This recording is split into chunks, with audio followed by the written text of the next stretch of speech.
sure many of you guys were here, but 2 years ago, this football team came in here and I mean, just knocked us around like a bunch of gnats out there.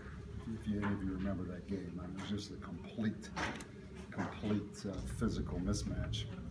You know, so that's the first thing on my mind right now. But you know, defensively, probably the best game we've played since we've been here. You know, finally put it together enough and executed enough that we had a chance to win.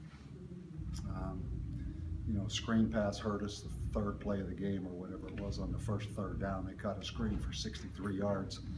Fortunately, on the screen there in the fourth quarter, they got called for holding. But with that said, just a lot of fourth down stops.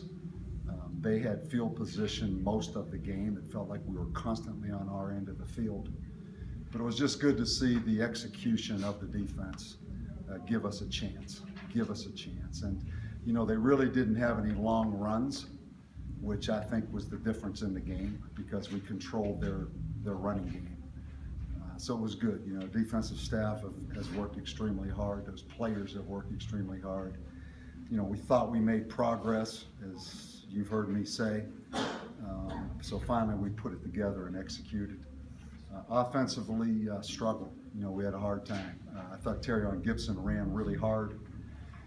We had the one throw that Lamar scrambled and they broke the coverage to Delane Hart. A guy that jumps out at me is Davie. He's an amazing kid. You know, I think he caused the fumble on the punt, and I think he recovered the fumble on the punt.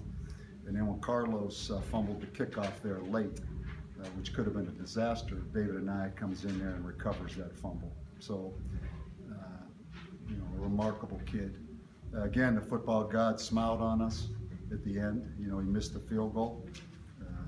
A couple of weeks ago, it happened here when Hawaii missed the field goal, but we played well enough to win. We played well enough to win. You know, it wasn't a fluke. They certainly had their opportunities, and you know, so it's fun. You know, it's a big win for us. It's a big win. I mean, Utah State, I'm sure most of you watched it a few weeks ago. That was Boise